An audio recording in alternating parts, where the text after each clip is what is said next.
오늘 바울에 대해서 좀 우리 묵상하려고 하는데요.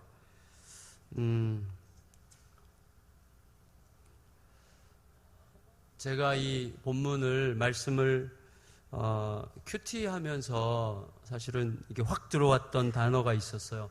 이게 큐티를 한 게 작년 2월 달에 아마 큐티를 했어요. 근데 이 말씀이 그날 제 마음속에 굉장히 강하게 남았어요. 특별히 이제 아까 우리가 읽었던 20장 16절 말씀에 그 작정했다는 이 말이 너무 마음에 남아서 왜 그게 남았는가 생각하니까 제가 이렇게 작정한 마음이 없어 보였어요. 제 속에서. 그래서 이 작정함이라는 걸 쭉 가지고 이제 사도 바울의 행적을 조금씩 묵상하면서 바울이 우리에게 바울을 통해서 하나님께서 말씀하시려고 하시는 게 이런 면이 있구나라는 것을 깨닫게 됐어요. 그리고 나서 이제 이 말씀을 CBS 그 직원들 부활절 집회를 부탁을 받아가지고 그때 이제 다시 한번 묵상하면서 나누면서 이거다 싶었어요. 제 마음속에서 이거를 내가 붙들고 살아야 되겠구나 하는 거였는데 한마디로 뭐냐면 죽기로 결정하고 사는 삶입니다. 죽기로 사는 게 아니라 그냥 오늘 하루 죽기로 결정하고 사는 삶인데 그게 어떤 의미인지를 좀 함께 나눠봤으면 좋겠습니다. 어떤 과정에서 이런 말씀이 주어졌는지를 함께 생각했으면 좋겠습니다. 저도 이제 인사드릴 시간이 없어서 이 시간에 인사드리면 참 편안했던 것 같아요.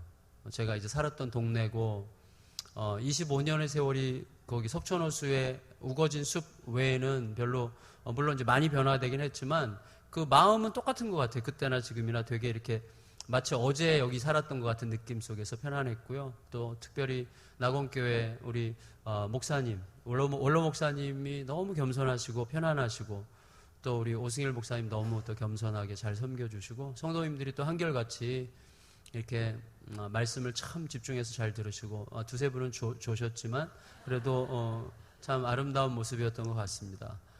제가 하나님이 주신 은사 중에 아부의 은사가 있어서 이렇게 하는 건 아니고요. 이거 마지막으로 한 번 더 벗을게요. 예, 감사합니다. 제가 이게 상처가 있어서 그래요. 상처.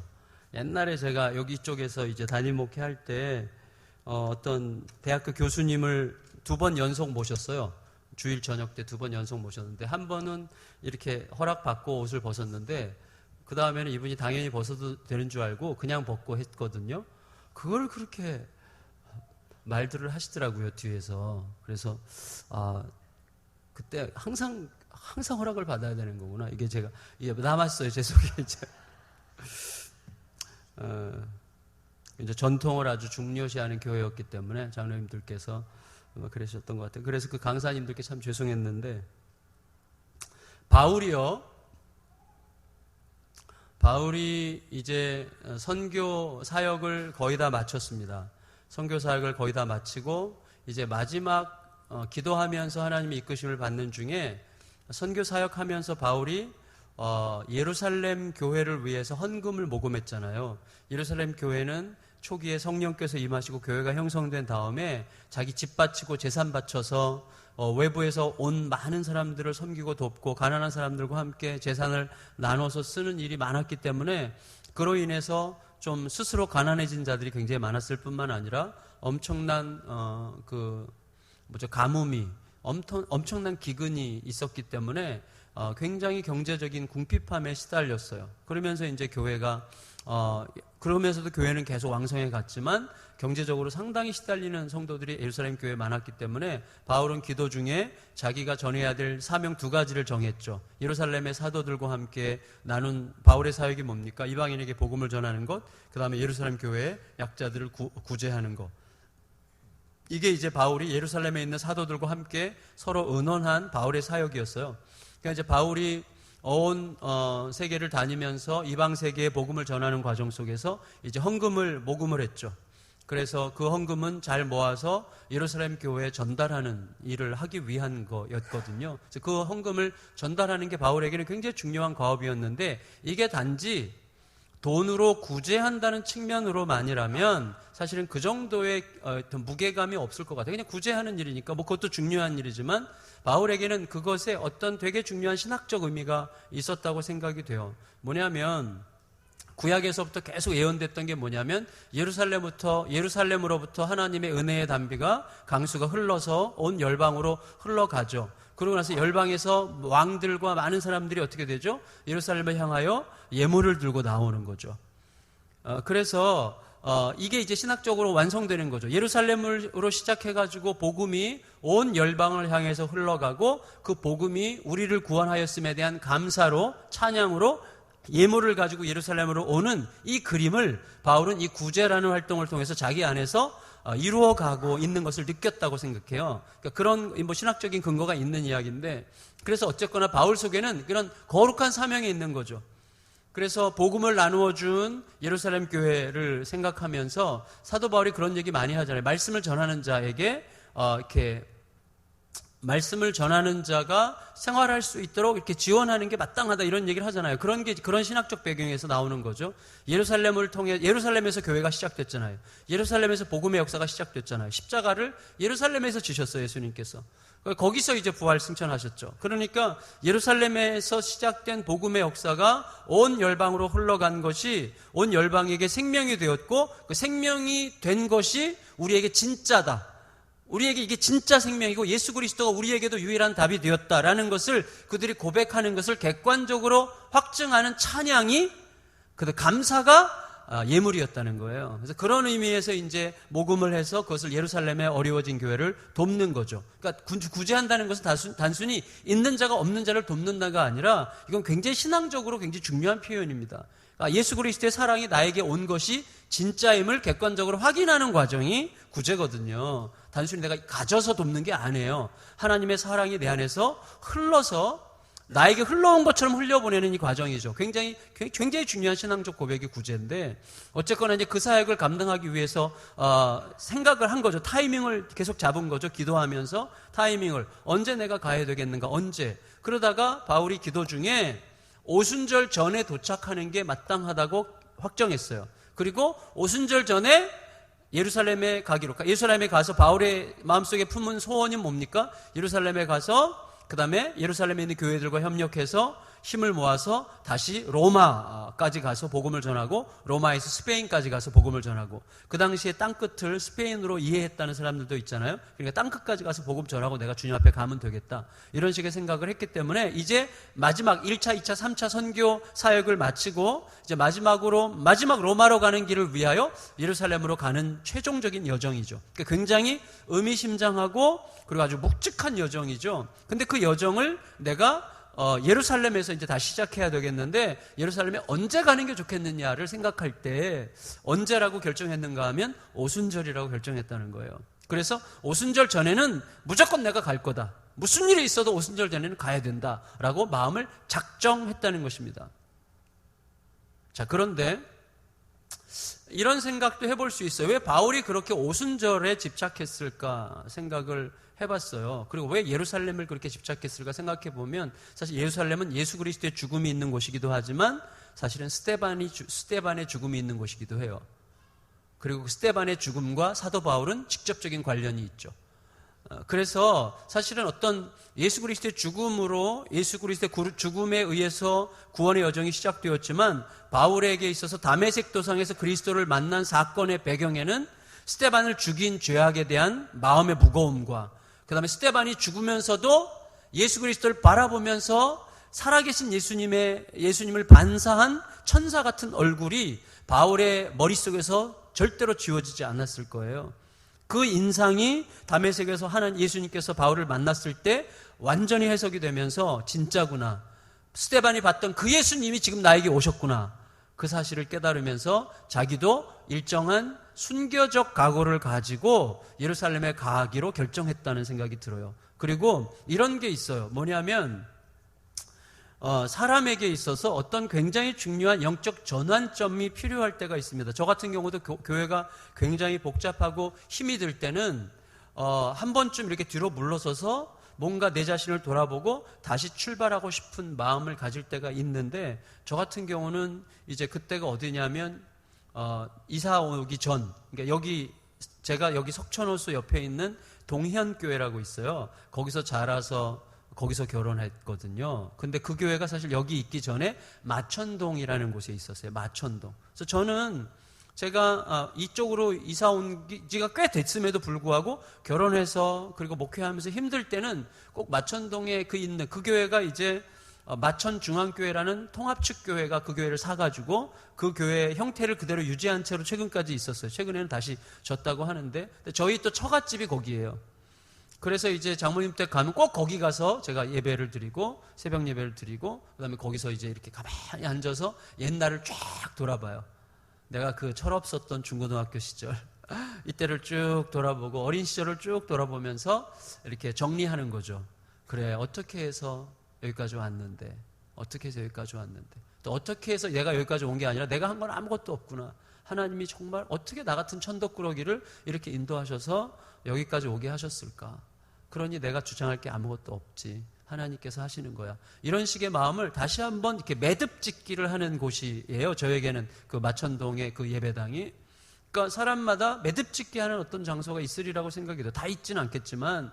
근데 바울에게 있어서 예루살렘은 특별해요. 바울은 다소에서 태어났지만 예루살렘에서 주로 공부했잖아요. 예루살렘에서 가말리엘이라고 하는 대단한 학자 밑에서 공부를 했어요. 거기서 이제 바울의 신학사상이나 여러 가지가 형성이 됐는데, 어쨌거나 바울에게 있어서 예루살렘은 굉장히 중요한 곳이고 영적인 매듭짓기를 하기 위한 굉장히 중요한 곳인데, 오순절은 또 언제입니까? 교회가 탄생한 때죠. 오순절에 교회가 탄생했어요. 그러니까 오순절에 탄생한 교회에서 예루살렘 교회를 중심으로 온 열방의 복음이 전해졌는데, 이방 민족들이 낸 헌금을 가지고 예루살렘에 가서 전달함으로 뭘 지금 입증하고 싶은 거죠? 예루살렘의 교회와 이방의 교회가 예수 그리스도 안에서 하나의 교회라는 것을 확증받고 싶은 거예요. 언제? 교회가 탄생한 그날, 그때. 그래서 어쩌면 이건 저의 상상인데 아마 저는 어느 정도 맞으리라고 생각이 돼요. 나중에 천국 가서 바울 선생님에게 물어보면 기특하다 이렇게 하실지도 모르겠다는 생각이 드는데, 어쨌거나 맞아, 그럴 거야 이렇게 생각하리라고 기대하면서, 바울이 여러 가지 성경이 명백하게 밝히지는 않지만 이런 여러 가지 요소들에 의해서 기도하면서 하나님의 이끄심을 따라서 내가 오순절 전에는 반드시 예루살렘에 가고야 말리라 이렇게 결정했을 거라고 이제 말씀드리고 싶습니다. 그렇게 결정했을 거예요. 근데 중요한 게 있어요. 중요한 게. 그게 뭐냐면, 바울이 예루살렘으로 가려고 할 때에 어땠냐는 거, 어떤 일들이 있었느냐는 것이죠. 제가 왜 이걸 그렇게 중요하게, 바울의 그 작정한 마음을 왜 이렇게 중요하게 지금 말씀드리고 싶은가 하면, 제가 볼 때 저도 그랬고 오늘날 적지 않은 많은 성도들이 신앙생활에서 하나님의 크신 은혜, 소위 제가 굉장히 좋아하는 단어가 영어 표현으로 God-sized work라는 말이 있어요. 하나님 크기의 일. 하나님 크기의 일을 경험하지 못해요.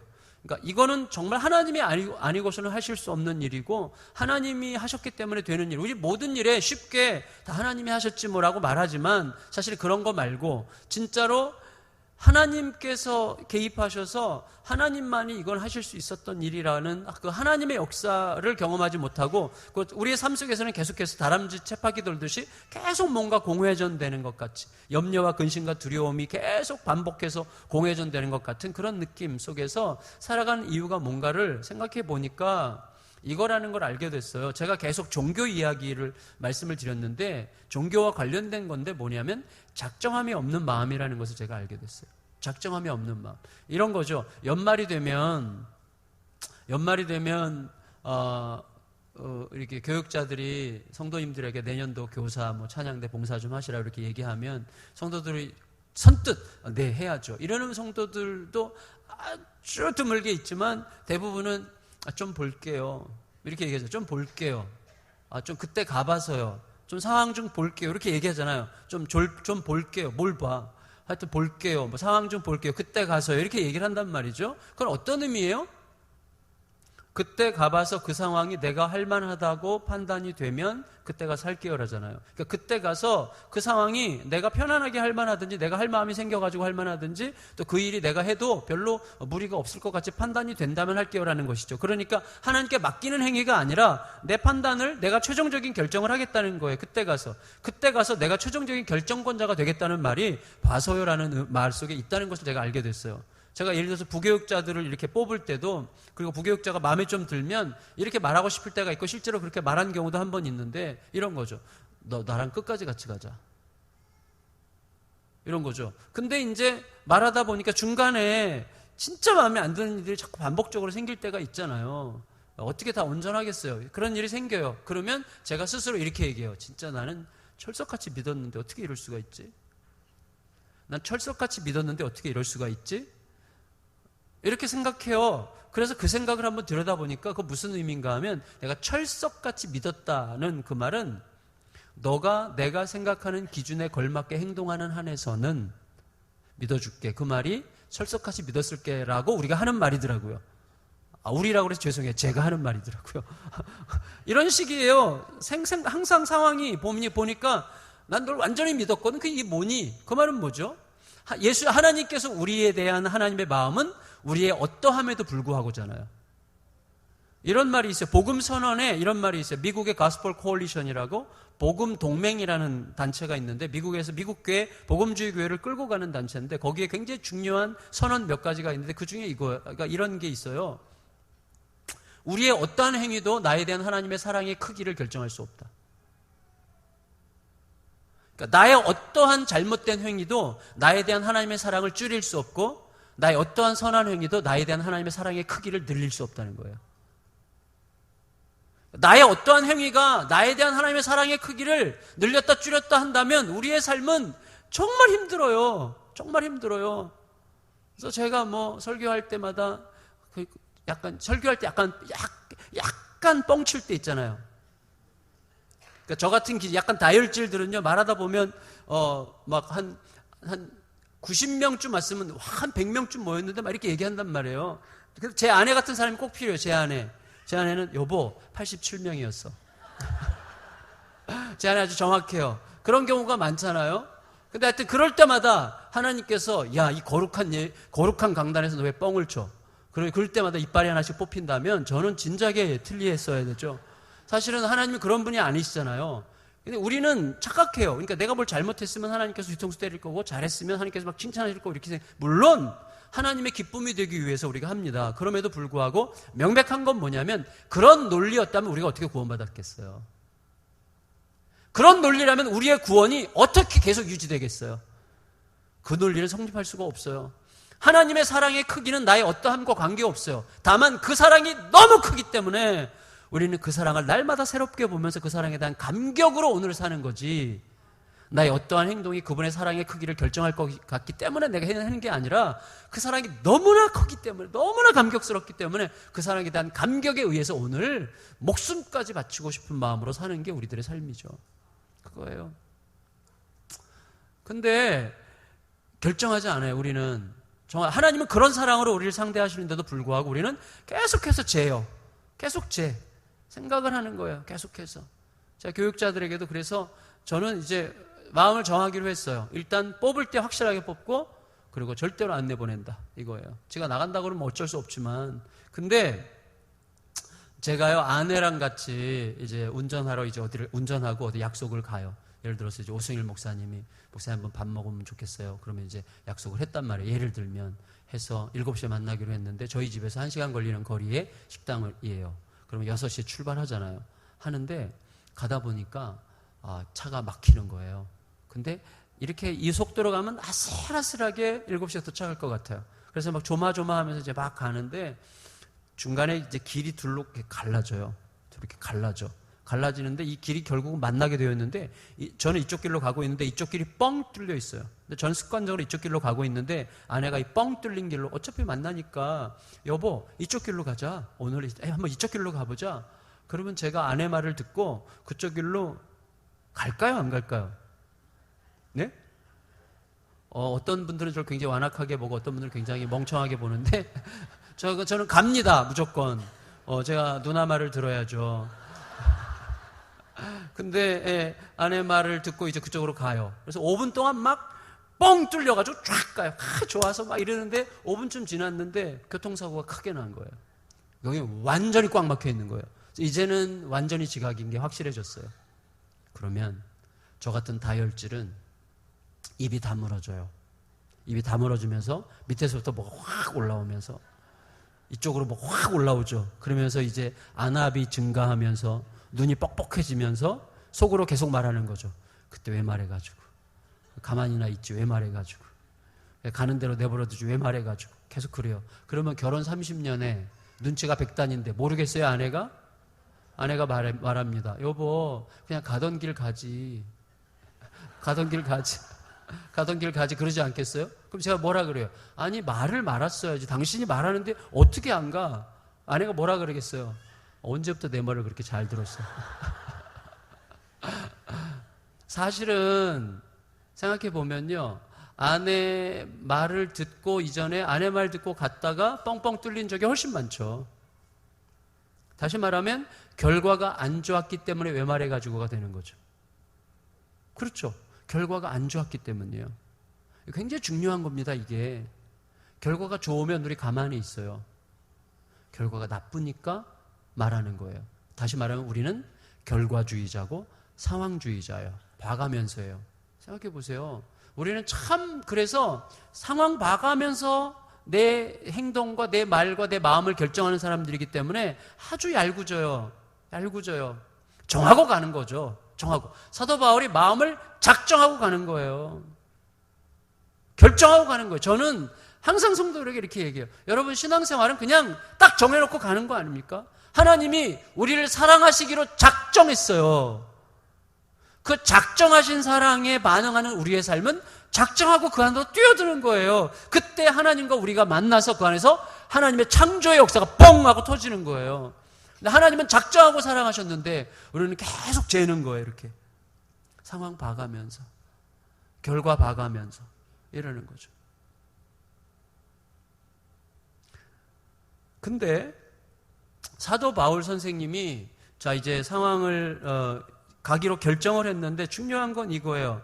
결정한 다음에 이제 우리들은 결정을 하긴 해요. 결정을 하긴 하는데 사실 어려움이 생길 때가 있어요. 어려움이 생길 때가. 그게 어떤 어려움인가 하면 이런 거죠. 저 같은 경우 처음에 이제 개척을 결정하고 결정을 이제 여기 일신여상 강당에서 하는 거로 마음을 제가 어느 정도 정했어요. 마음을. 그때 제가 말씀드렸죠. 거기에 잔머리를 굴린 거라고요. 여기 하면 서초동에서 멀지 않으니까 최소한 한 300명 정도는 따라올 거라고 제가 계산을 하고 잔머리를 굴리고 이제 여기를 결정한 거예요. 근데 제 친구가 저에게 전화를 했어요. 사실은 친구 교회로 제가 집회를 가서 그 친구, 화성에 사는 친구인데 그 친구 교회 집회 가서 내가 개척하게 됐다. 기도해달라. 그랬더니 그 친구가 알았다고 그러면서 저에게 이렇게 얘기해 줬어요. 어디다 하려고 그래? 나 여기 송파에 일신여상 거기서 하려고 그래. 그랬더니 그 친구가 하는 말이 안 돼. 거기는 안 돼. 왜? 제가 말씀드렸죠, 이거.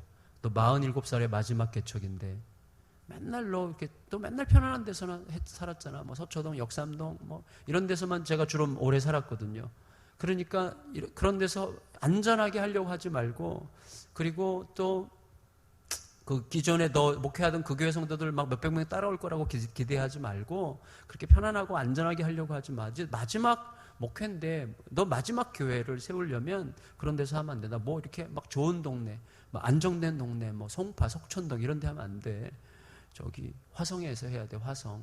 그랬더니 왜 화성에서 해야 돼? 그랬더니 이 친구가 화성은 살인의 추억이 있는 곳이잖아. 살인의 추억. 화성 사람들은 이렇게 주눅 들어 있다는 거예요. 그래서 당신 어디 살아? 이런 질문을 제일 싫어한대요. 어디 살아요? 그러면 화성. 그럼 살인의 추억 거기? 다 그렇게 얘기한다는 거예요. 그러니까 화성 사람들이 다 그렇게 주눅 들어 있고 거기 사는 사람들은 좀 이런 오명이 있는 곳에 가서 희망을 주는 목회를 해야지. 그러니까 너 여기서 내려와서 해라. 근데 그 친구 그 말에 제가 자극을 받아가지고 또 이제 내려갔어요. 내려갔더니 그 친구가 미리 기도하고 준비한 공간들 보여주고 여기저기 설명해주고 갔는데 가는 길이 황량하고 정말 뭐 어수선하고 공장지대고 그리고 막 그래요. 그러니까 그랬는데 이상하게 마음이 들어오는 거예요. 이상하게. 그래서 이제 가기로 그 친구랑 약속을 해서 그래 가겠다. 그리고 이제 그 장소를 보고 상가 7층을 계약을 하기로 결정하고 이제 돌아왔어요. 자, 그런데 그때부터 실제로 있었던 일은 아닌데 만일에 그때부터 제가 기도할 때마다 성령께서 저에게 이렇게 말씀하셨다고 생각해 보세요. 결정했어요. 이게 하나님의 뜻인 줄 알고 결정을 했는데 성령께서 기도할 때마다 이러시는 거예요. 야, 너 화성으로 개척하기로 했다며? 화성 결정한 거 맞지? 근데 각오해야 된다. 너 아직 알지? 살인범 안 잡힌 거? 너 화성에 가서 살인범 아직 안 잡혔는데 너 각오하고 가야 돼. 너가 8번째 희생자가 될지 내가 장담할 수가 없구나. 기도 많이 해라. 이런 식으로 계속해서 내가 기도할 때마다 계속해서 성령께서 그런 식의 말씀을 각오해라. 어떤 일이 있을지 모른다. 어떤 일이 있을지 모른다. 조심해라. 무슨 일을 만날지 모른다. 이거 한 번이면 내가 알겠습니다. 각오하고 가겠습니다. 그럴 텐데 갈 때마다 기도할 때마다 엎드릴 때마다 계속해서 말씀하신다면 내가 무슨 생각을 하겠어요? 사실 저 믿음이 그렇게 좋은 사람이 아닙니다. 사실 근데 우리들이 알아야 돼요. 뭐냐면 신앙생활은 뭐라 그랬어요? 제가 예배의 영성과 일상의 영성이 가까워지는 게 신앙생활입니다. 무슨 말이에요? 예배 때는요, 여러분 앞에서 찬양 인도하고 막 찬양할 때는 정말 내 목숨까지 바칠 수 있을 것 같아요. 주여 나를 받아주소서. 그럴 때는 정말로 정말 다 드릴 수 있을 것 같아요. 내 모습 이대로 받아주시옵소서. 막 이렇게 기도할 때는 정말 나도 모두를 받을 것 같아. 근데 실제로 삶에 가면 너 그 모습으로는 안 된다. 내가 너 그 모습으로는 절대 못 받아. 우리는 찬송 맨날 뭐라 그래요? 내 모습 이대로 주 받아주시옵소서 하면 내 모습 이대로 받으신 주님을 찬양하면서 다른 사람에게는 너 그 모습 그대로는 안 돼. 너 안 바꾸면 절대 내가 용납 못해. 이런 식의 태도란 말이죠.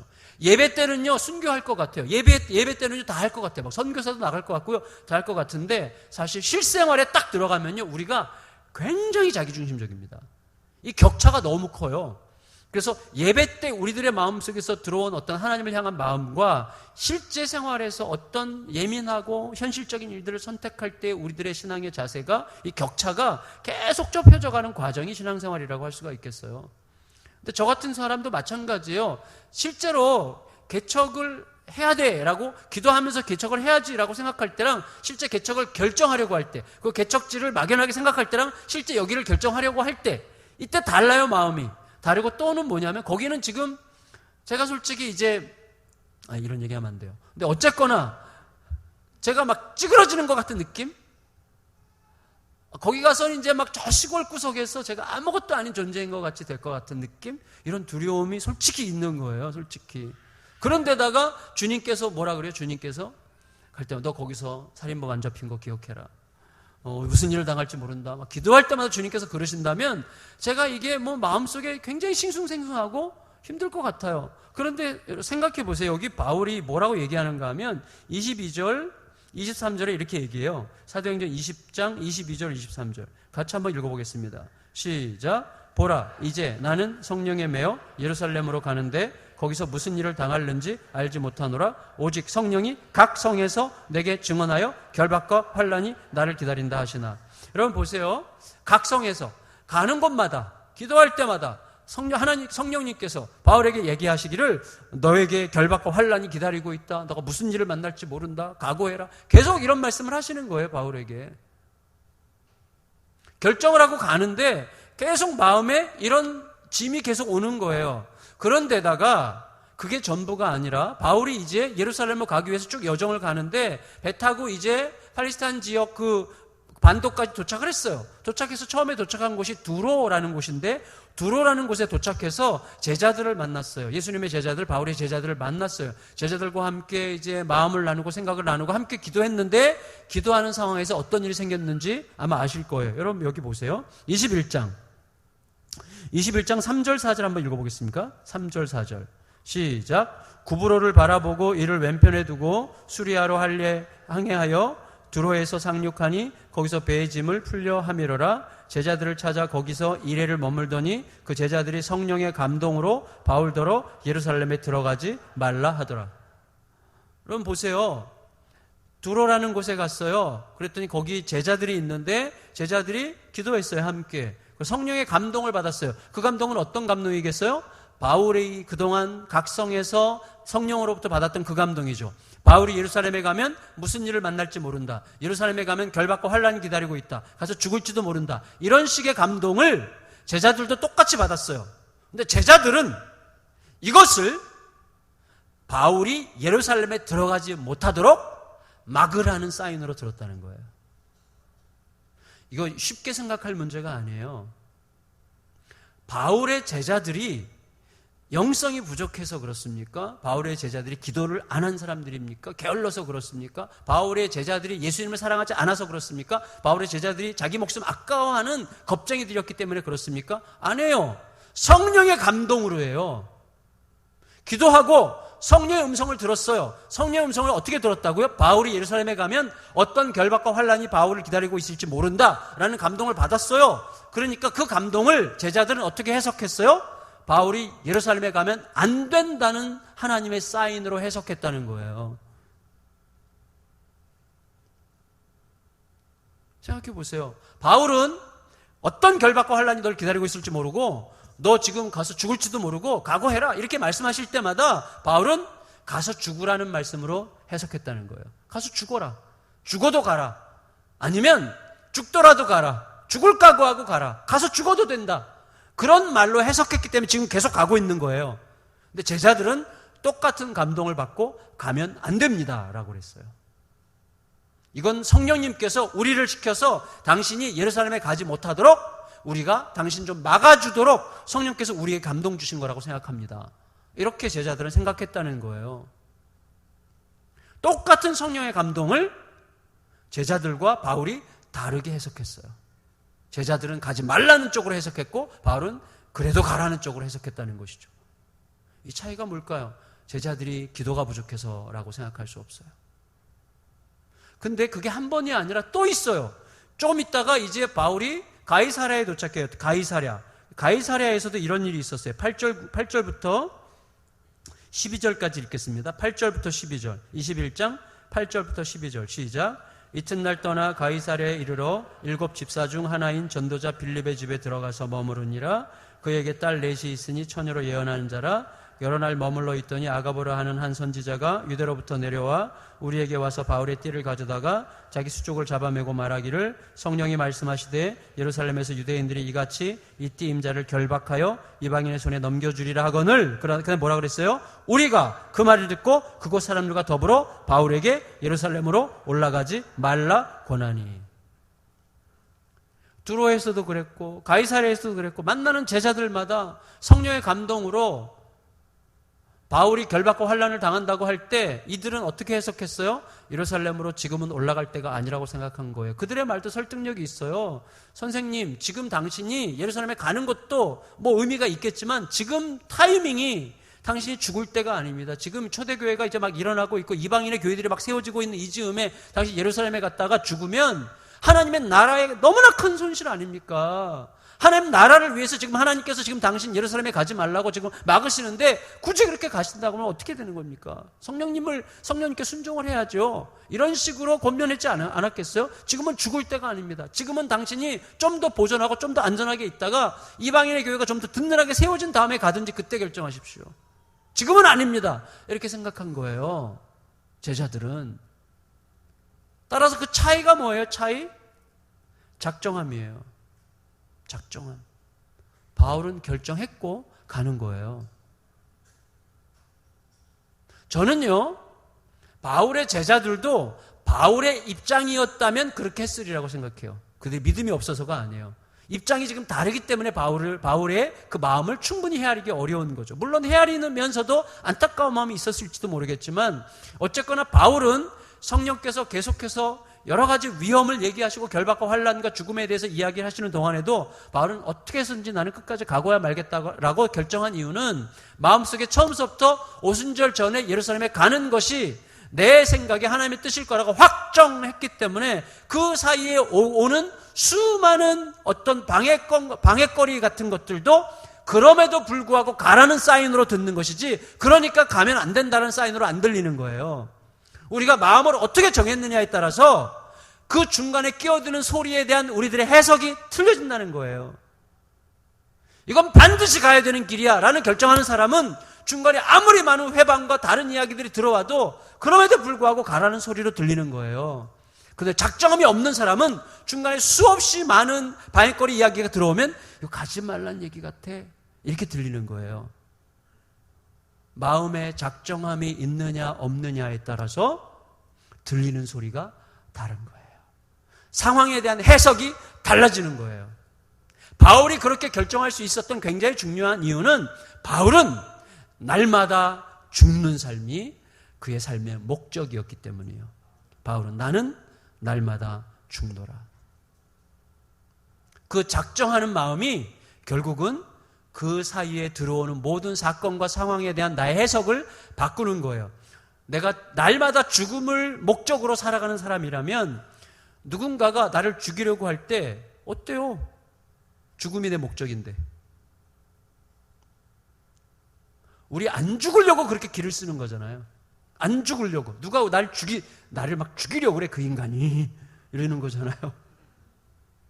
안 죽으려고 그렇게 화를 내고, 안 죽으려고 그렇게 원망하고, 안 죽으려고 그렇게 분노하는 거예요. 근데 죽는 게 목적이라면 누가 날 죽이려고 할 때 고마워. 너가 내 목적을 이루고 있구나. 그래서 제가 알게 됐어요. 날마다 죽기로 작정하고 나는 날마다 죽노라는 삶을 진실로 단순히 이념적으로와 상상 속에서 그냥 어떤 마음의 어떤 자극적인 어떤 순간적인 어떤 각오나 결정 이런 게 아니라 진실로 내 마음 속에서 이거다라는 결정을 가지고 살아가잖아요. 그러게 되면 제가 알게 됐어요. 절대로 패하지 않는 삶을 사는 거예요. 절대로 패하지 않는 삶을 사는 거예요. 죽기로 각오하면 패하지 않는 삶을 사는 거예요. 예수님은 이 땅에 오실 때 절대로 패하지 않는 분으로 오셨어요. 예수님은 패할 수가 없어요. 왜? 죽으러 오셨으니까. 예수님은 이 땅에 오실 때 이미 승리하는 분으로 오시는 분이에요. 왜? 죽음이 그의 승리였기 때문에. 우리에게도 똑같이 말씀하셨잖아요. 죽음으로 산다. 죽음으로 이기는 거다. 말씀하셨어요. 근데 우리는 그 죽음을 힘입어, 그의 죽음을 힘입어 살아가면서도 여전히 안 죽으려고 바둥바둥 하면서 늘 그렇게 힘들어하고 초조해하고 불안해하고 두려워하고 염려하고 근심하고 막 원망하고 분노하고 화내고 싸우고 계속 그러는 거죠. 죽는다는 게 어디 그리 쉬워요? 제가 아침에 밥 먹으려고 하는데 아내가 기분이 안 좋은지 밥그릇을 집어던지듯이 이렇게 놓을 때가 있잖아요. 막 그때는 밥그릇을 이렇게 조용히 놔야 되는데 밥그릇이 막 빙빙빙 돌아가다가 딱 쓰는 이런 경우, 막 반찬도 이렇게 막 이렇게 던지듯이 놓을 때 화가 엄청나잖아요. 그때 제가 보통은 어떻게 해요? 보통은 뭐야 당신? 당신 뭐야? 지금 기분 나쁘면 기분 나빴지. 뭐 기분 나쁜 일 가지고 나한테 이래요? 왜 그래 당신? 이런 식으로 제가 벌써 약간 무섭죠? 이렇게 무섭게 말하면 그때로부터 이제 2주 가요. 2주가 지옥이 되는 거죠. 최소한. 그때 어떻게 해야 됩니까? 빨리 방에 들어가서 주님 죽여주시옵소서. 그리고 아내가 무슨 일이 있는 거라고 생각합니다. 이를 악물고 기도해요. 그래서 나와서 당신 무슨 안 좋은 일이 있었어? 이렇게 말하면 바로 풀리는 거죠. 사실은 이게 굉장히 하찮은 거예요. 굉장히 하찮은 거예요. 근데 그게 전부예요. 사실은 우리 애한테도 또 마찬가지예요. 이게 전부예요. 죽는다는 게 굉장히 실제적인 문제예요. 아주 실제적인 문제죠. 근데 사실은 죽기를 각오하면 결코 패하지 않는 삶을 사는 게 맞는데 죽는다는 게 뭔지가 참 쉽지 않은 거예요. 성도 여러분 보세요. 제가 저희 교회에 어떤 권사님이 한 분이 계세요. 그분은 종종 이렇게 얘기하세요. 목사님, 어떻게 그 강남 한복판에 그 큰 교회를 두고 그 교회를 사임하고 이 시골까지 와서 개척을 하셔서 목사님 진짜 목사님 대단하세요. 이렇게 얘기를 해요. 그 권사님이 그렇게 얘기할 때 제가 그 말을 즐겨요. 날 좀 알아주는구나 즐겨요. 근데 금방 주님으로부터 야단 맞아요. 왜냐하면 저는 그때 개척하지 않았으면 죽었을 거예요. 제가 말라서 죽었을 거예요. 그러니까 저는 어쩔 수 없이 개척한 거예요. 어쩔 수 없이. 그러니까 권사님한테 저는 어쩔 수 없이 개척한 겁니다. 그러면서 제가 생각하는 거죠. 여러분 보세요. 서울 한복판에 있는 큰 대형교회를 사임하고 저 시골 낙도 섬에 가서 개척을 하면 그게 죽은 겁니까? 아무도 몰라요. 그거는. 그분이 사실은 정말 그리스도를 닮아가기 위해서 그 길로 갔을 수도 있겠지만 서울의 큰 교회를 내려놓고 저 시골 낙도에 있는 교회 목사로 간 목사라는 명예를 구했을 수도 있잖아요. 그 누가 알겠어요? 제가 말씀드렸죠. 저는 내가 복음을 전하는 동안에 복음을 전하는 목사라는 명예를 구할 때가 많아요. 교회를 개혁적으로 제가 지금 막 분리개척한다고 막 하고 막 후배들도 막 찾아와서 막 어떻게 이렇게 분리개척을 합니까? 막 100명씩 어떻게 띄워줍니까? 막 어떻게 이렇게 많이 지원해서 막 이렇게 합니까? 이렇게 얘기를 하는데 그런 얘기들을 제가 들으면서 늘 조심하는 거예요. 왜? 이게 잘못하면 자기 공로와 의로 폼 잡는 게 될 수 있지. 이게 죽는 게 아니에요. 많은 경우에. 잘못하면 그거를 아주 고상한 자랑거리로 삼을 수도 있는 거거든요. 제가 이걸 절실하게 경험한 적이 있어요. 뭐냐면 작년 1월 달에 저희 둘째 딸 시집 보낼 때 이따가 저희 둘째 딸 이야기를 해드릴게요. 둘째 딸. 정말 둘째 딸 기대하세요. 둘째 딸을 시집 보냈어요. 작년에 시집 가는데 저희 교회가 이제 학교 겸 예배당을 졌는데 좀 크게 졌어요. 그래서 예배당이 좀 커요. 크고 그 다음에 이렇게 주차장이 저희가 주차를 한 250대, 300대 정도를 한꺼번에 댈 수 있는 주차 공간이 있어요. 그러니까 결혼식 하기가 너무 좋잖아요.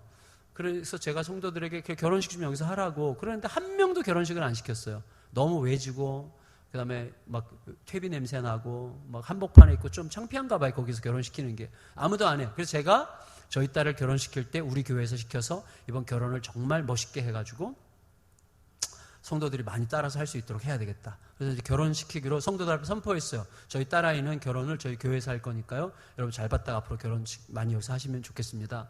그랬어요. 근데 걱정이 생긴 거예요, 제가. 무슨 걱정이 생겼는가 하면 담임 목사가 자기네 교회 내가 막 성도들에게 막 개혁적인 뭐 목회를 하는 것처럼 막 이렇게 상당히 표시를 했는데 내가 우리 담임 목사가 자기네 교회에서 자기 딸을 결혼시키면서 축의금을 받아야 돼 말아야 돼. 내가 우리 딸을 우리 교회에서 시키면서 축의금을 받아야 되나 말아야 되나. 내가 또 이렇게 막 새로운 분위기의 교회, 막 개혁적인 교회, 막 이런 거 막 하는 것처럼 막 성도들에게 다 비춰졌는데 받지 않는 게 좋지 않을까. 막 이렇게 고민을 막 하다가 결국은 마음을 정했어요. 그래, 좀 어려워도 축의금을 받지 말자. 그리고 이제 집에 가서 아내한테 밥 먹으면서 얘기해서 아침 먹으면서 여보, 내가 아무리 고민해봐도 답이 안 나오는데 그래서 거의 정했는데 당신 좀 따라주면 좋겠는데 뭐? 축의금을 이번에 안 받으면 좋겠어. 그때 아내가 가만히 있어요. 가만히 있다가 좀 심각해져요. 그래도 이렇게 얘기했어요. 당신이 그렇게 결정했으면 할 수 없지 뭐. 그렇게 합시다. 근데 엄청나게 풀이 죽은 얼굴로 그런 얘기를 하는 거예요. 그러면서 말끝에 이렇게 얘기했어요. 그러면 대출을 좀 더 받아야 되겠네? 그러더라고요. 저희가 그 교회 건축하면서 분당에 사시는 어머니 집 담보로 대출 왕창 받아가지고 헌금하고 한 푼도 못 갚았는데 딸 결혼시키려고 대출을 또 받아야 되겠다는 거예요. 그러니까 아내의 그 말은 뭐예요? 제 가슴에 못을 박으면서 다시 생각해봐 그 말이잖아요. 그래서 제가 좀 그래서 아내한테 여보 그러면 당신이 좀 불편한 것 같은데 그러면 제가 지금도 이제 그때 지금은 한두 달에 한 번씩 모이는데 그때까지만 해도 8년에 걸쳐서 매주 금요일마다 아침 7시부터 낮 12시까지 5시간씩 잡담하는 목회자들의 모임이 있었어요.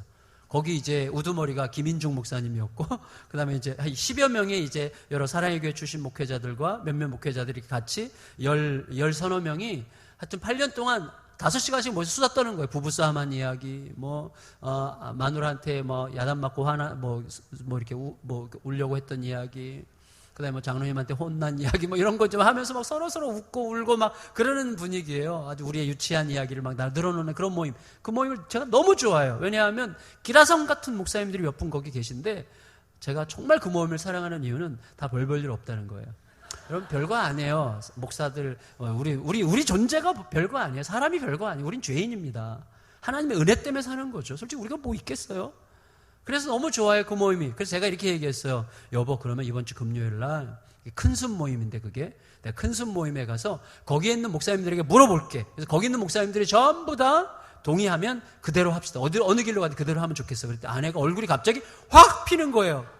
여보, 진짜 좋은 생각이다, 그거. 그렇게 해봐. 오늘도 열심히 기도해야지. 그러더라고요.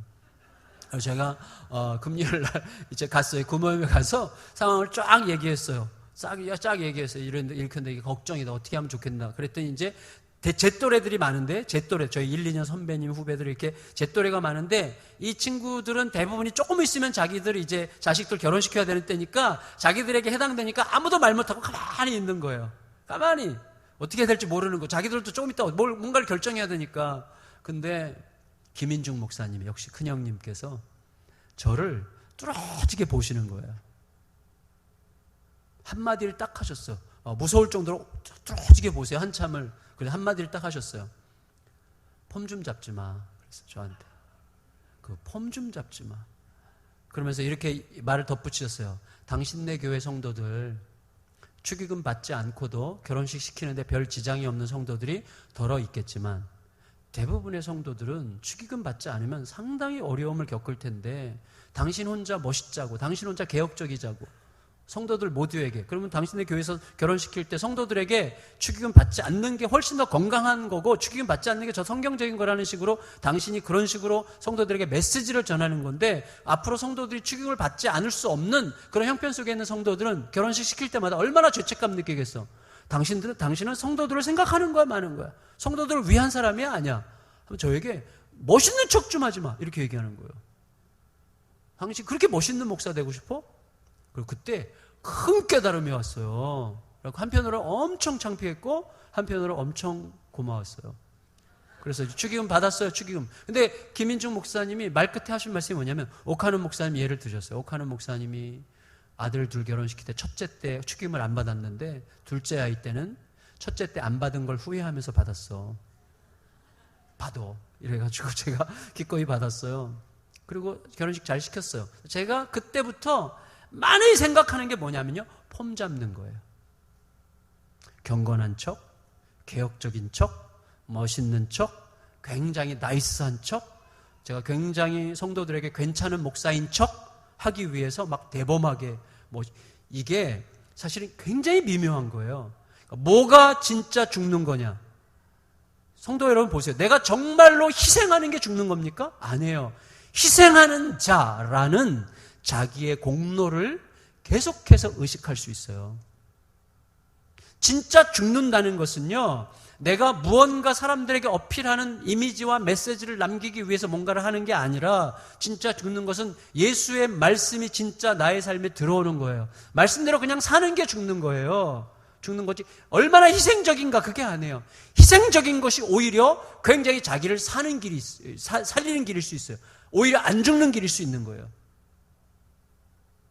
그러니까 죽는다는 건 뭐냐? 한마디로 날마다 묻는 거예요.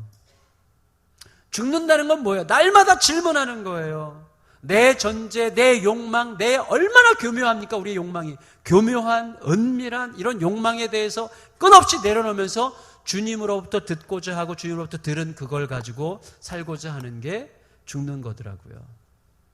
제가 알게 됐어요. 바울이 그렇게 살았구나. 바울이. 근데 성도 여러분, 자, 이제 바울 선생님이 예루살렘에 갔습니다. 예루살렘에 갔어요.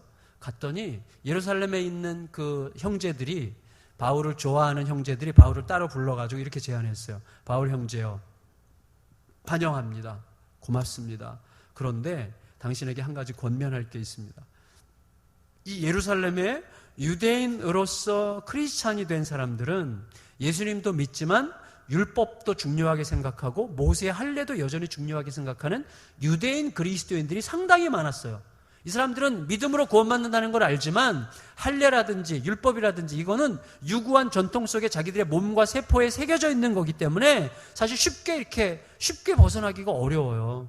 지금도 이렇게 구두발로 강대상 올라오는 걸 불편하게 생각하는 성도들이 있어요. 우리 교인 중에서도 있어요. 그게 몸에 배어 있는 거죠, 정서적으로. 그러니까 오랜 세월 동안 할례와 율법을 중시해왔던 유대인들이 예수님을 믿고 구원을 받았지만, 예수님 믿음으로 구원받는다는 걸 알지만 여전히 할례와 율법을 중요하게 생각하는데, 이들이 생각할 때 바울은 온 이방 세계를 다니면서 할례와 율법을 멸시하는 듯이 여겼다라는 소문을 듣고 바울에 대해서 벼르고 있는 거예요. 할례와 율법을 이렇게 멸시하는 사람이라는, 벼르고 있는 사람들이 있으니 그들의 마음을 달래기 위해서라도 당신이 할례와 율법을, 특히 율법을 멸시하는 사람이 아니라는 사실을 보여주기 위해서 우리에게 성전에 올라가서 율법의 결례대로 의식을 치룰 사람이 준비되어 있으니 당신이 비용을 내서 그 사람들과 함께 가서 그들과 함께 율법의 의식을 준행하라. 그러면 이 사람들이 이해하고, 바울도 율법을 멸시하는 사람이 아니구나라고 생각해서 이방인들의 교회와 예루살렘의 교회가 일치하는 교회의 어떤 하나됨을 경험할 수 있지 않겠는가, 이런 식으로 제안을 했어요. 바울의 성격상 이거는 쉽게 따르기 어려워요. 바울은 도 아니면 모 혹은 흑백, 이게 좀 강하죠. 물론 흑백론자는 아니지만 바울은 확실한 사람입니다. 그런데 바울이 그들의 제안에 예스했어요. 예스해서 이제 예루살렘 성전에 가가지고 율법의 의식대로 이제 그들과 함께 율법의 의식을 지키는 일을 일주일간 하는데, 거의 끝나갈 무렵에 어느 날 바울이 예루살렘 성전에서 나오는데, 인간적으로 말하면 재수없게, 아니면 하나님의 섭리에 따라서 아시아에서부터 바울을 매우 분노하며 바울을 싫어했던 어떤 유대인, 크리스찬이 아니에요, 이 유대인이 저런 인간은 죽여야 돼 라고 생각하면서 바울을 엄청나게 미워했던 유대인이 오순절 지키기 위해서 예루살렘에 왔다가 마침 성전에서 나오는 바울을 만난 거예요. 그러니까 이 사람 입장에서는 이건 하나님의 역사예요. 저 인간 이제 잡아 죽이라는 하나님의 사인이야. 그래서 바울이 멱살을 잡고 소리치는 거예요. 유대인들을 향해서. 여러분, 이 나쁜 놈 잡아 죽여야 됩니다. 이 인간이 온 열방을 다니면서 우리 유대인들을 멸시하고 율법을 멸시하고 할례를 멸시하고 우리 유대인들을 온 세상의 쓰레기처럼 여기게 만든 나쁜 놈입니다. 이 놈을 잡아 죽입시다. 막 소리를 지르니까 막 사방에서 유대인들이 막 몰려와가지고 바울을 때려 죽이기 시작하는데, 막 죽이려고 때리는 거니까 막 짓밟고 난리가 난 거 아니겠어요? 엄청난 봉변을 당했어요. 천부장이 말리지 않았으면 죽었을 거예요, 아마. 그러면 생각해 보세요. 바울이 이런 봉변을 당했는데, 바울이 예루살렘에 왔을 때 바울에게 당신이 율법을 멸시한다는 소문이 있으니까 여기에 있는 유대인 크리스찬들을 위해서 이렇게 한번 일종의 쇼를 하는 거잖아요. 이런 쇼를 한번 해서 당신이 율법을 존중한다는 것을 한번 보여줌으로써 그들의 마음을 달래는 게 좋지 않겠습니까? 라고 제안했던 그 사람들의 제안은 복음에 대한 배려였을까요? 꼼수였을까요? 제가 이렇게 그 본문을 묵상하면서 그렇게 질문하는데 하나님께서 뒤통수를 딱 때리셨어요.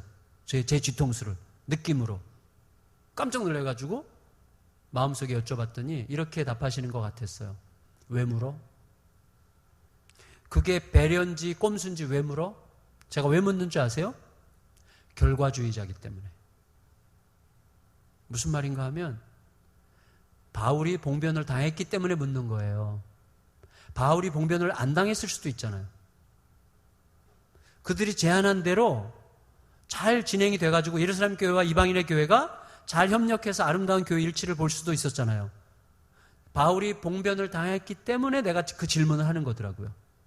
많은 경우에 그런 거예요. 내가 결과주의, 상황을 봐가면서 상황이 생각한 것처럼 안 됐기 때문에 질문하는 거예요.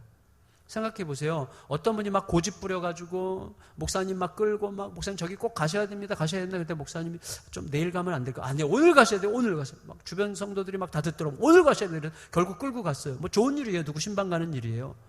근데 따라가다가 죄송하지만 크게 접촉사고가 났어요. 그 목사님이 2주 동안 병원에 입원하시게 됐어요. 그럼 어떤 일이, 성도들 중에 반드시 이렇게 말하는 사람이 나와요. 아니, 왜 그렇게 고집을 부리고 그냥 끌고 가가지고 교통사고가 나게 그렇게 했어. 이렇게 얘기하는 거죠. 그렇게 말할 사람 반드시 있어요. 무슨 말인가 하면 이게 우리에게 굉장히 자연스러워요. 우리는 상황 봐가면서 결과주의자이기 때문에 결과가 어떠냐에 따라서 돌이켜 원망하는 거예요. 근데 바울이 처음부터 그들의 제안에 어떤 토도 달지 않고 예스한 이유가 뭡니까? 분명해요. 그들의 말처럼 잘 돼서 예루살렘 교회와 유대인의 교회가, 이방인의 교회와 예루살렘 교회가 교회 일치를 본다면 얼마나 아름답고 좋은 일이에요. 그러니까 감사하고. 그런데 만일에 이번처럼 봉변을 당하고 심지어 맞아 죽는다고 한다면 그래도 괜찮죠. 왜? 바울은 죽으러 왔으니까. 그래서 바울은 정한 마음에 죽으러 왔기 때문에 죽어도 응답이에요. 그렇지 않아요? 죽는 게 날마다 죽는 게 목적이면 죽음으로 목적이 이루어지는 거잖아요. 패하지 않는 삶이에요. 저는 이 비밀 안으로 우리가 빨리 들어가야 된다는 생각을 하게 돼요. 이 비밀 안으로 빨리 들어가야 됩니다. 정말 빨리. 저희 둘째 아이가요, 중학교 때, 초등학교 6학년 때부터 시작됐어요. 초등학교 5, 6학년 때부터 사춘기가 시작됐는데, 사실은 저희 둘째 아이가 나중에 알게 됐는데 ADHD라고, 요즘에 이렇게 집중이 결핍돼 있고 집중 못하고 하여튼 산만하고 그런 이제 그래서 좀 정신과에서 치료를 받아야 되고 약을 먹어야 되는 상황이었는데 저희가 잘 몰랐어요. 저희 둘째 딸이 얼굴이 엄청 예뻐요. 저를 보시면 안 됩니다. 저희 둘째 딸은 정말 예쁘게 생겼어요. 그러니까 이게 길거리 캐스팅을 굉장히 여러 번 받았어요. 얼굴이 참 미인이고요. 근데 이제 무식해요. 그래서 얘가 6학년 때부터 얼마나 엄마 속을 썩였는지요. 진짜 제 아내가 얘가 6학년 때부터 얘가 중학교 졸업하는 그 어간에 거의 날마다 죽고 싶다는 말을 입에 달고 살았어요. 제 아내가. 나는 쟤를 보면 내가 왜 사는지 모르겠어. 죽고 싶어. 저는 그 어간에 늘 기도한 게 뭐냐면, 그 아이가 나중에 보니까 그 정도까지 나빠지진 않았지만, 그 정도로 나쁘게 하진 않았지만, 저는 너무 두려운 나머지 늘 제가 기도한 게 뭐냐면, 하나님, 저희 하림이가 임신해서 들어와도 용서할 수 있게 해주세요. 그게 저의 기도였어요. 그 애가 중학교 때부터 이제 담배를 피고, 제가 안산 동산교회 이제 다닐 때인데 아주 예쁘장한 여자아이가 담배 피고 늘 몸에 담배 냄새 나고, 교회 가면 늘 그냥 저 뒤에서 이렇게 하다가 오고, 교회도 잘 안 가고 늘 겉돌고, 그리고 또 이제 길에서 막 머리 이렇게 깻잎 머리 다듬는 그거에 아주 몰두하고, 전혀 쓸데없는 일에 몰두하고 몰려 다니고, 너무너무 염려스럽고, 집에 오면 늘 신경질 내고 화내고 문 꽝꽝 닫고 다니고 엄마를 속을 뒤집어 놓고 막 난리였어요. 공부는요, 안산 시골 아니에요? 안산 저 시골에서 한 반에 43명 중에서 39등이에요. 42명 중에 39등. 일정해. 39등. 항상 39등. 그래서 제가 넌 참 일정하다. 그리고 격려하느라고 너 뒤에는 그래도 3명이나 있구나. 그러면 걔네가 항상 당당해요. 걔네들 다 운동부야. 운동부 빼놓고는 이제 항상 마지막이시고, 그러니까 공부는 완전히 제껴놓고 침 뱉고 다니고 그리고 엄마 아빠가 뭘 그렇게 잘못됐다고 그렇게 엄마 아빠를 밖에서 욕하는 맛에 살아요. 안산에서는 안산 동산교회 성도들이 워낙 많기 때문에 걸리적거리는 게 다 성도들이에요. 그러면 홈플러스 같은 데 가면 늘 만나는 성도들이 와서, 목사님 집에 무슨 일이 있어요? 왜요? 목사님 딸이 그렇게 목사님 욕을 하고 다닌다고. 내가 뭘 잘못했길래. 그래서 제가 솔직히 설교 시간에 설교하는데 늘 자신이 없었어요. 그리고 제가 목회하면서 내가 이 목회를 계속 해도 되나? 이런 생각을 했어요. 진짜 나는 목회를 못하겠다 이런 생각했어요. 왜냐면 설교하려고 딱 서면 성도들이 속에서 막 말하는 소리가 들려요. 네 딸이나 잘 키워. 네 딸이나 잘 키워. 이런 소리가 막 들리는 것 같아요. 그러니까 너무 힘들고, 내가 목회를 그만둬야지. 내가 이 딸이 변화되지 않으면 목회를 그만둬야지. 근데 이 딸은 변화될 기미가 없고 점점 나빠지는 것 같고, 그런 상황이었어요. 진짜 지옥 같은 삶. 제가 멀리서 이 아이의 신발 소리만 들려도 벌써 신물이 확 나고 막 너무 밉고, 그 미운 애가, 그 예쁜 애가 너무 밉고, 얼굴 진짜 지금은 천사 같죠. 너무 예쁜데 그때 그 예쁜 애가 정말 완전히 악마같이 보이고 막 너무 싫은 거예요. 얘가 고등학교를 갈 고등학교가 없었어요. 근데 지가 어떻게 알아가지고 이렇게 수소문해가지고 저기 남양만, 저기 화성 저 바닷가에 김진홍 목사님이라는 분이 세운 그 둘의 자연고등학교라고 있어요. 거기 지금은 엄청 좋은 학교가 됐는데 그때는 완전 똥통. 그래서 막 각 학교에서 고등학교 못 갈 아이들끼리 가는 학교인데 거기서도 꼴찌예요. 거기서도 안 해 공부를. 근데 그 학교를 제가 먼저 간 거예요, 그 학교를. 나중에 돌아보니까 이 아이가 선견지명이 상당히 있는 아이예요. 우리 집안에서 화성에 제일 먼저 진출했어요, 얘가. 먼저 가 있었어요, 거기에. 거길 갔는데 얘가 고등학교 1학년 때요. 저희가 이제 그때 이제 서초동 여기 교회 담임 목사로 왔어요. 그리고 너무나 감사하게도 얘는 기숙사로 들어갔어요.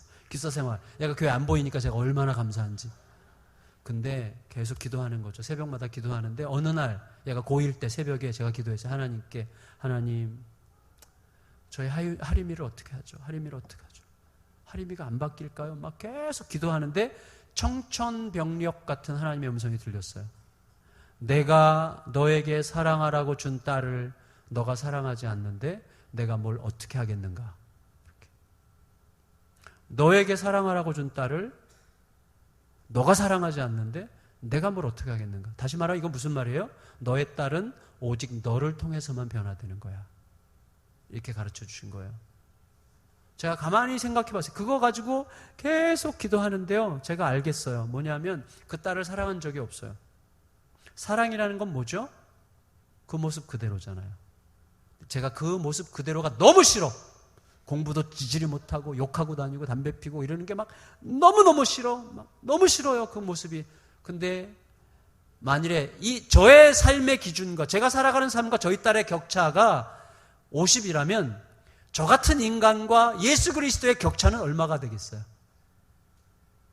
근데 예수님은 그 격차를 뛰어넘어서 나를 받았는데 나는 우리 아이에게 이 격차를 계속 의식하면서 적어도 내가 생각하는 내가 최소한의 요 정도의 기준에는 맞춰줘야 되지 않겠니라는 전제를 가지고 생각하니까 이 아이를 절대로 사랑할 수 없는 거예요. 왜? 나는 그 전제를 사랑하는 거예요.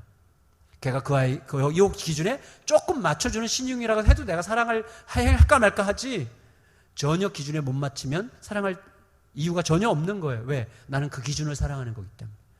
내 체면, 내가 생각하는 어떤 기준, 내가 원하는 어떤 최소한의 기준에 어느 정도라도 맞춰줘야 사랑할 수 있을 것 같이 생각하는 나의 모습을 깨닫고 제가 엄청나게 회개했어요. 나는 사랑할 줄 모르는 사람이었구나. 우리 딸아이를 제대로 사랑한 적이 없구나. 그래서 제가 이번에 오승일 목사님이랑 얘기하다 보니까 진짜 저기 계시더라고요. 저 위에. 저는 막 너무 창피했어요. 제가. 따님을 얼마나 존중하고 사랑하시는지. 그렇게 폼 잡으면서 말하는 건지 모르겠지만 하여튼 너무 좋았어요. 근데 저는 진짜 그게 제 모습이었어요. 그래서 엄청나게 회개하고 하나님께서 딸에게 사과하는 시간을 가지면 좋겠다는 감동을 주셨어요. 집에 가서 그날 마침 애가 집에 와 있을 때인데 근데 사과하러 가지지가 않는 거예요. 나는 그렇게 열심히 살았는데 나는 내 나름대로 열심히 살았는데 내가 왜 사과를 해야 되지? 그래서 막 억지로 사과해야 된다는 마음으로 집에 이제 정말 힘들게 가는데도 가는 내내 생각하는 거예요, 속으로. 잘못은 전현이 다 했는데 내가 왜 사과를 해야 되는가 막 계속 억울한 거예요. 근데 집에 가서 사과를 안 하면 바로 딴 생각이 들어와서 영영 못할 것 같아요. 자존심이 제가 엄청나게 세거든요. 그래서 그 아이 앞에 바로 그냥 무릎을 꿇었어요. 가자마자 딴 생각할까 봐. 그래서 하림아 미안해. 아빠가 널 사랑하지 않는다고 하나님께서 가르쳐 주셨는데 진짜인 것 같아. 아빠가 아빠 기준을 사랑했지 널 사랑하지 않았어. 넘어서 그대로 사랑하려고 노력할게. 하림아 아빠를 좀 도와주고 아빠를 위해서 기도해줘. 아빠가 너가 사랑한 거를 아빠도 사랑하려고 노력할 거고 너에게 이래라 저래라 잔소리하지 않기로 결정했어. 그냥 너의 모습 그대로를 사랑하려고 결정했어. 이 아이가요. 딴청 부리더라고. 안 들어요. 딴청 부려. 제가 사과하다가 너무 자존심이 상해가지고 사과를 취소할 뻔했어요. 너무 이게 마음이 막 상하는 거예요. 근데 놀라운 현상이 그때부터 생긴 거예요. 얘가 그리고 학교 갔거든요. 그렇게 사과하고 났더니 이 아이가 보고 싶어졌어요. 보고 싶어지기 시작하는 거예요. 제가 그걸 알았어요. 그래서 명령이 약속이라는 것을 그때 알았어요. 하나님의 모든 명령은 이해할 수 없어도 그냥 하면 이게 약속이었다는 것을 알게 되는 거예요. 얘가 보고 싶어지는 거예요. 조금씩. 그래서 그때부터 막 얘가 오기를 기다리는 거예요. 토요일 날 오면 그렇게 반갑고 희한한 일이죠. 그렇게 반갑고 그때부터는 공부하라 소리 안 했어요. 공부 못하는 모습 그대로도 예쁘고 얘가 살아있다는 것 자체가 예쁜 거예요. 여러분 생각해 보세요. 우리 아이들의 존재 자체를 사랑해야 되잖아요. 언제 우리가 존재 자체를 사랑하죠? 애가 엄마 아빠한테 엄청 야단맞고 집 나가서 이틀 3일째 안 들어와. 그러면 그때 우리가 뭐 생각해요? 그냥 아무것도 안 해도 되니까 살아서 돌아오기만 하면 우리 행복해. 그때 얘가 살아서 돌아와서 집에 그러면 그때 너무 행복하잖아요. 예, 1시간만. 그때 그 순간만큼은 그 존재를 사랑하는 거예요. 그 아이의 기능과 그 아이가 어떻게 하느냐에 관계없이 존재를 사랑하는 거죠. 근데 그 존재를 사랑하는 그 한순간이 영원토록 계속되게 할 수는 없을까요? 있어요. 그게 뭐예요? 죽는 거예요. 예수님이 그래서 죽음으로 우리를 사랑하신 거예요. 우리의 존재 그대로를 받으시기 위해서. 제가 그것을 연습하기 시작했어요. 그래서 이 아이를 존재 자체를 사랑하자. 그러니까 얘가 공부 못해도 괜찮고 예뻐 보이고 그러는 거예요. 막 싸우고 울고 불고 해도 그래 그런 시간이 있겠구나 이런 생각이 드는데 진짜 제가 확 바뀌었어요. 자녀 교육에서 제일 큰 수혜자는 부모라고 하잖아요. 부모가 변하는 게 자녀 교육의 핵심입니다. 부모가 변하는 거죠. 그래서 막 이 아이가 10,000원 달라 그러면 무조건 3배, 30,000원. 1시간 내달라고 무조건 3배, 3시간. 이 아이가 막 풍성한 아빠가 되기 위해서 노력하지도 않았어요. 주님께서 그리워하게 하시는 거예요. 순종했더니. 이 아이가 중3 때 저랑 싸울 때 아빠, 내가 그래서 세상에서 아빠를 제일 미워하는 거야. 몰랐어? 이렇게 얘기해서 제가 엄청 상처받은 적이 있거든요. 고3 때 저에게 문자가 왔어요. 고3 때. 아빠, 세상에서 가장 사랑하고 존경하는 한 사람을 꼽으라면 아빠야. 자, 그 문자를 받고요. 진짜 엉엉 울었어요. 변화가 시작됐어요. 변화가. 이제 고등학교 졸업을 앞뒀어요. 이 딸이. 근데 갈 대학이 없죠. 성적이 없는데. 갈 대학이 없어요. 그래서 제가 얘기했어요. 하림아, 넌 대학 안 가도 돼. 아빠는 너가 고등학교를 졸업했다는 게 그렇게 감사하다. 우리 딸이 고졸이라는 게 그렇게 난 감사해. 아빠는. 너 대학 안 가도 되니까 아무 걱정하지 마. 그랬더니 얘가 하는 말이 아니야 아빠. 나 대학교에 원서 낼 거야. 너 어떻게 원서를 내? 아빠, 우리 학교가 농어촌 특례가 돼. 농어촌 특례. 농어촌에 사는 아이들 특별히 농어촌 특례가 되는 학교를 가. 선견지명이 있는 딸이에요. 그래가지고 영어과에 1명 뽑는데 얘가 냈어요. 원서를. 1명 뽑는데 떨어졌어요. 그래서 제가 그랬어요. 하림아, 아빠는 우리 하림이가 대학교에 입학 원서를 냈다는 게 그렇게 자랑스럽다. 아빠 딸이 대학교에 입학 원서를 내봤다는 게 너무너무 고맙다. 너무너무 행복해. 그랬더니 아니야 아빠 나 대기번호 1번이야. 깜짝 놀랐어요. 와, 1명 뽑는데 대기번호 1번이면 너 2등이네? 그랬더니 애가 2명 지원했더라고. 그러더라고요. 그래가지고 얘가 막 솔직해. 얘가 매력이 있어요. 그런 매력이. 알았다고. 그래서 둘이서 손잡고 기도했어요. 하나님, 붙은 아이가 다른 학교 가게 해주시옵소서. 붙은 아이가 다른 학교 가게 해주시옵소서. 근데 그게 기도가 응답이 돼가지고요. 그러니까 다른 학교 가서 우리 딸이 대학생이 됐어요. 대학생이. 완전히 우리 집안이 완전히 기적이에요. 기적. 서울대학교 영어과. 좀 남쪽에 있는 서울대학교인데 천안에 가면 남서울대학교라고 있어요. 남서울대학교. 그래서 이제 거기에 들어갔어요. 그래서 거기를 1학년 마쳤는데 올 F야. 성적 올 F. 야, 니네 학교는 출석만 잘해도 C, D 주는 학교로 내가 알고 있는데 그랬더니 아빠 대학 생활이 나 이렇게 재밌는지 몰랐어. 그래서 학교 대문 들어가서 놀았대요. 수업을 한 번도 안 들어갔어. 그러니까 올 F야. 전과목. 어떻게 하려고 그래? 좀 기다려보세요. 1학년 마치고요. 호주에 갔어요. 호주. 워킹 홀리데이라고요. 거기 가서 1년 동안 이제 아르바이트해서 먹고 살고 돌아오면서 얘가 하는 말이 아빠 내가 공부를 왜 해야 되는지 알았어. 나 공부할 거야. 그러더니요. 2학년, 3학년 때 빵꾸 났던 모든 과목을 계절학기에 다 메꾸고 3학년 4학기 2년 동안은 국가장학금을 받고 그리고 나서 학교에서 한 명 이렇게 회사 차려주는 거에 뽑아가지고 얘가 회사를 차렸어요. 제가 작년에 팔아드셨는데 중요한 건 뭐냐면 이 아이가 재작년에 10월 달에 제가 우리 교회 부목사들 중에서 이제 부교육자가 6명인가 7명의 목사들이 있었는데 이 친구들 중에서 제일 너무너무 아끼고 사랑하는 중학교 때부터 제가 충현교회에서 제 제자였던 그 친구가 어떻게 커가지고 목사가 돼서 우리 교회 왔거든요. 걔랑 눈이 맞아가지고 재작년에 결혼해서 사모님이 됐어요. 저희 딸이. 사모님. 하림 사모님. 놀라운 일이에요. 그게 끝이 아니야. 저희 큰딸이, 저희 사위가 수의사인데 미국 2세예요. 그래서 미국으로 시집가서 저희 친구, 아주 좋은 교회에 이제 그 교회를 다니고 있어요. 얼바인에. 근데 그 교회에서 저희 사위를 청빙해서 언니랑 같은 교회를 다녀요, 지금. 미국에서. 그러니까 이 딸아이가, 언니는 공부를 엄청 잘했거든요. 안산 동산고등학교 출신인데 공부를 잘했어요. 근데 제가 볼 때 얘가 더 잘 살아, 지금. 경제적으로가 아니라 하나님과의 관계 속에서 너무 아름답게 크고 있어요. 그 결정적인 계기는 딱 그 순간이에요. 제가 그 아이 앞에 죽기로 결정했을 때예요. 제가 변화시킨 게 아니죠. 하나님이 하시는 거죠. 제가 지금도 여전히 펄펄 살아있어요. 여전히 늘 실패하고 좌절해요. 그러나 답을 가르쳐 주셨어요. 예수님께서 말씀하신 죽음으로 사는 삶이 정답이라는 것을 알게 해주셨어요. 이 답은 진짜예요. 우리는 이제 정하고 그 길을 가면 돼요. 그러면 내가 변화되고 여유가 생기고 평화가 생기고 부부간에 자녀간에 여유가 생기고 평화가 생기고 가정의 색깔이 달라지기 시작해요. 교회가 달라지기 시작해요. 그런 은혜가 막 여기저기 일어나게 돼요. 그런 새로운 역사와 창조적인 역사가 우리의 삶에 계속 풍성하게 일어나서 주님의 일하심을 깊이 경험하는 은혜가 우리 모두의 삶에 계속되시기를 예수님의 이름으로 축원합니다. 기도하겠습니다.